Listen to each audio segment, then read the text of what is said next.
Chelsea fans, we are back this Sunday to face Arsenal away at the Emirates. It is a huge game, a six-pointer essentially. Every game that Chelsea plays between now and the end of the season is essentially a six-pointer because of our tough run-in and how we need to claw as many points on the board to secure Champions League football. In this video, we have a lot of Chelsea news, some really good news, some bad news in my opinion. So make sure you watch to the end so you can go through all the Chelsea news and predict this Chelsea starting 11. Now, obviously, we did beat Copenhagen 1-0 in a very boring performance. However, we did get the job done and we move on to the quarterfinals. And in my opinion, at this stage of the season, it doesn't matter how you perform, you just need to get the results. And that is what Chelsea have currently done. We have won 4 games on the bounce and kept 3 clean sheets in 4 games. Some would say our form is slowly starting to turn, even if the performances are sending fans to sleep. Before we get into the video, make sure you leave a like and subscribe. We are on the road to 10,000 subscribers by the end of 2025. So if you are a Chelsea fan who enjoys Chelsea content, make sure you hit that subscribe button and join this Chelsea community.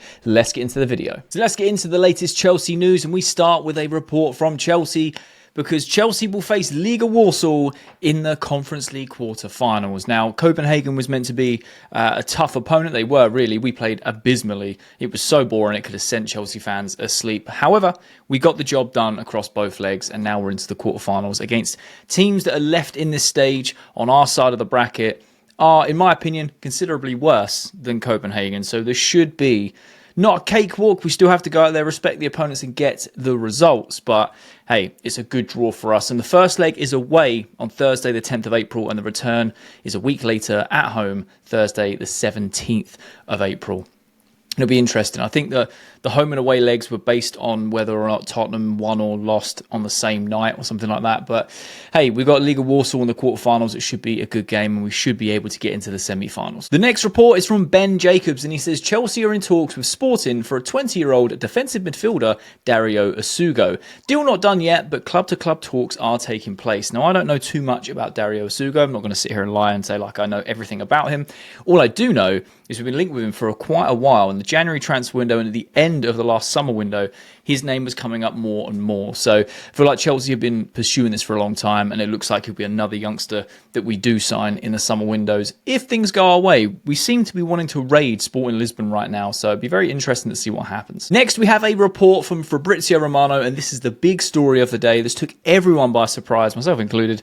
Did not see this coming. 4 a.m. this morning, this was confirmed, but it's breaking. Chelsea agree a deal for Portuguese top talent GEOVANY QUENDA. Here we go. Medical done for Quenda after a secret blitz, and he will join Chelsea in 2026.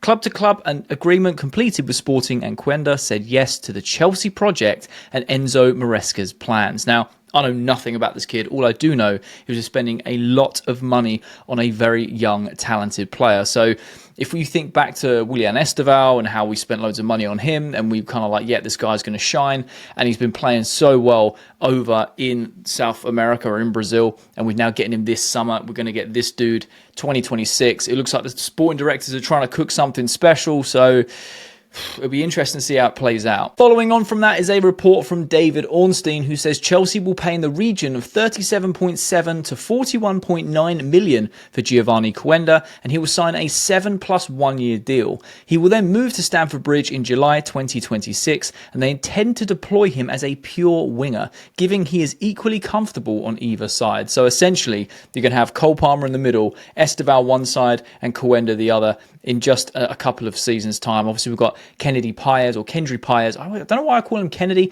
You've got Kendry Paez coming in as well in this summer.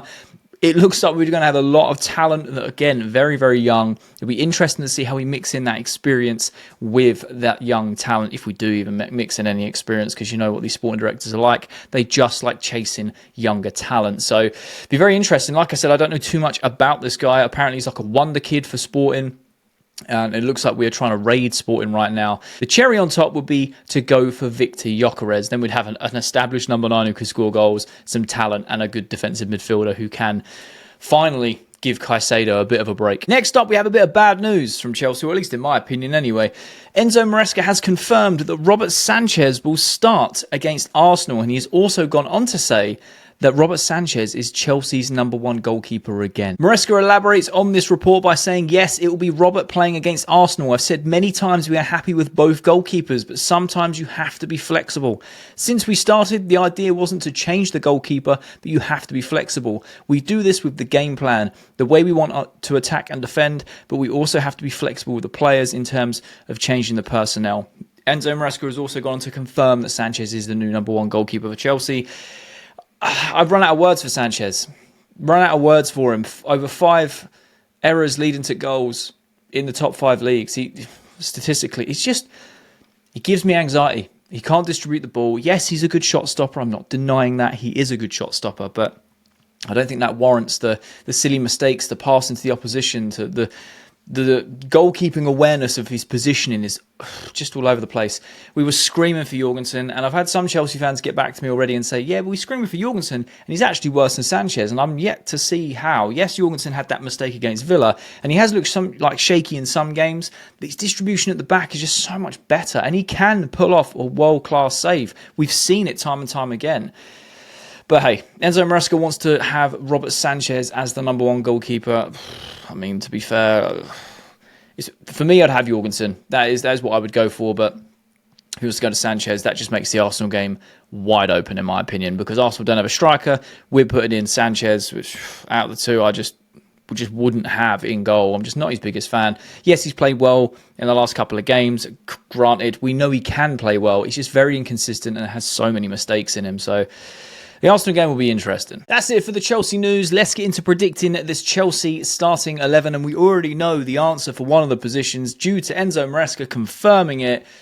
It's a big game against Arsenal, but we already know who's going to be in goal, and it's Robert Sanchez, which I'm not really happy with. But hey, let's just hope that he has a good game and has no silly mistakes. Remember last time we played Arsenal? But actually, it was last season with them, 2 mistakes that let him back in the game. Let's hope he just doesn't do that.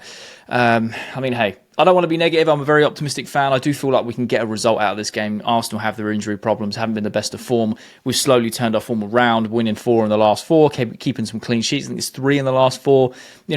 Even though we're not performing the best and everyone, sending people to sleep, we're still getting the results. And at this stage of the season, that is the most important thing, in my opinion. It's still getting the results. So I feel confident going into this game because we've got some strong players available. Sanchez just always worries me. So we'll move on from there. We'll go left back, and obviously it's going to be Marc Cucurella. This guy doesn't get any rest. He is, in my opinion, one of the best left backs in the league. I think he's very overlooked and underrated from rival fans, and that's fair. Chelsea fans, we know how important he is, how crucial he is. Unbelievable season this season. Moving on to the centre-back pairing, I think it is only going to be this pairing because Enzo Maresca loves them, and it's been a long time since we've seen them play together. That is going to be Levi Colwill, if I could spell. There we go. Levi Colwill and Wesley Fofana. And honestly, I'm not Colwell's biggest fan, especially when he's not got Fofana next to him. And I said early on in the season, week after week, that they were overcommitting to challenges, leaving big pockets of space behind them, getting found out. But week by week, as a partnership, they were getting so much more solid and they were getting better and better. And then Fofana gets injured, and it's almost like Colwell's just being partnered with anyone, whether it's Chalobah since he's been here, Tosin, or Badiashile in Chalobah's absence before he was recalled. And I feel like Colwill and Fofana were building a relationship and building a partnership, and now he's back. Be very interesting to see how they perform against Arsenal, because Fofana's played well since he's come back. Let's be honest, that Leicester game, he looked unbelievable. He looked like he was ready to play, raring to go, and we just missed him at the back. He's a recovery centre-back as well. He's got the pace. He's confident on the ball. He can pick a pass. He's relatively solid defensively as well when he's not putting in any silly challenges. So that fills me with a lot of confidence that we're going to have the main centre-back pairing against Arsenal, in my opinion. Now, Reece James is going to be playing right back, in my opinion. I don't think Maresca will put him into midfield as a 6. He will probably invert in the game, but I feel like he was rested so he midweek against Copenhagen, so he could play and be fully fit for the Arsenal game. He's been on a big run of games now without picking up an injury, which is fantastic to see for us Chelsea fans. Good for him as well. He's got an England call-up, so fair play, Reece. We know how good he can be. Let's just hope he can put in a solid shift and not get injured against Arsenal. because we need him. And when I look at that back four, I'm like, that's one of our, if not our strongest back four. So it does fill me with a bit more confidence going in against Arsenal, especially at this stage of the season where we've played Maresca's system a lot longer. And to be honest, I'm going to say this right now, against Arsenal, I don't care if we're boring at all. If we get a result against Arsenal, I don't care how we play. Because at this stage of the season, with our running, just before the international break and then after the international break, we need as many points on the board as possible. And beating Arsenal would be an unbelievable feat with a squad of players. So I don't care how we play, as long as we don't embarrass ourselves and we don't absolutely throw this result away. So I think Reece James right back. The two midfielders is going to be Caicedo and Enzo Fernandez. Caicedo needs a rest, man. Caicedo needs a rest because he's played, I think, pretty much every minute possible, any competition. Yeah, we just need someone that can give him a break, mate. Lavia, I don't think he's going to play. He may get some minutes, but I don't think he's going to start. If he does, that'd be amazing. The only other option I could see, if Enzo Maresca wants to bring on Lavia or start Lavia, then I can see Caicedo playing right back, Lavia and Enzo in the midfield, and then bringing Lavia off for Reece James later in the game. That would be amazing. We played that against Villa, and it was one of our best performances of the season. The way we were transitioning, the way how solid we were defensively. And when you're playing a team like Arsenal, they're not going to play a five-back. They're not going to sit back and soak the pressure up. They're going to play football. And I think a lot of Chelsea fans are overlooking this in the last few games. Every team that set up against us have just sat in the five-back, soaked up all the pressure. And we struggle against low blocks. We know that. That's why I've had to break them down with this boring side-to-side passing, backwards passing, to try and find the space over time and to be patient, like Enzo Maresca says. It's not the most beautiful thing to watch. Of course it isn't. I totally agree. It's frustrating to watch. However, if it gets you results, it gets you results. When you're playing a team like Arsenal, they're going to sit with five at the back. They're going to want to play their football. We're going to want to play ours. I think it should be a very entertaining game. So it could be a Caicedo right back to have a Lavia and Enzo in the midfield. I don't know, but I'm going to go with Reece James right back, Caicedo and Enzo. At least to start, we might even see the reversal of that, where Reece James comes off for Lavia in the second half, maybe, and Caicedo goes to right back. I don't know. Moving on to the front four. This one gets a bit sticky, really, because there's not really many options. Nicholas Jackson and Noni Madueke are looking to come back after the international break, so they're still unavailable. Left wing, I'm going to go with Nkunku. Purely because I think he plays the best football in that position for Chelsea. And to be honest, that's saying something because it's not amazing, but it's better than what we get out of him as a number 9, let's be honest. And even as a number 10, really, I think he struggles in Enzo's system. As on that left-hand side, he plays pretty decent for us. Obviously, in the middle, it's going to be Cole Palmer, I believe. I would like to see him on the right-hand side, but at the same time, he's probably going to get played centrally. And then on the right-hand side, it's going to be Jadon Sancho.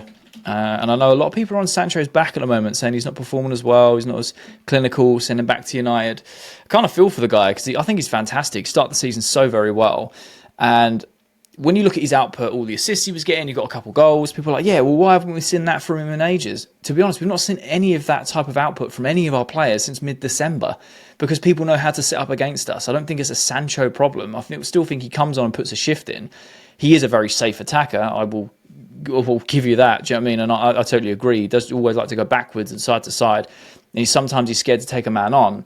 But in the absence of Noni Madueke, in the absence of, Mykhailo Mudryk, people who are very direct, I mean, you could put Sancho on the left, and Palmer on the right, and then Nkunku in the middle. I don't know, mate. That's just what I would go with in that front three with the players we've got available. There could be people I'm missing. We could play Tariq George. I think he deserves a start. Is he ready for a game against Arsenal to start? Possibly, possibly not. Will he get minutes? I hope so, because he plays very, very well. And then obviously when you've got the number 9 role, I'm going to go Pedro Neto, because out of all the players that we've got so far, filling in for that hole that Jackson misses, for me, it's Pedro Neto. He plays the best football there. I think it's like 5 or 6 games and like 1 goal and 3 or 4 assists. He's really pulling in the numbers, and he's just a workhorse in terms of that press. We miss Jackson's press from the front, and Neto is the closest thing, other than Mark Guéhi, who's also unfortunately injured, the closest that can kind of replicate that pressing from the front. Put on Nkunku, there is no press. And I think Sancho can obviously work in the press once it's triggered, but he's not the one to trigger the press because he's not that quick defensively. So Neto has to play there, in my opinion, and I feel like he could bag a goal against Arsenal. He's just very direct, likes to drive with the ball. My one criticism of him is he needs to shoot earlier.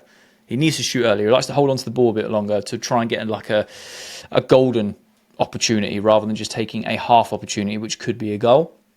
The one time that we saw, a left-footed finish, he was kind of head down, took a touch, knocked it out of his feet, and then just hit it.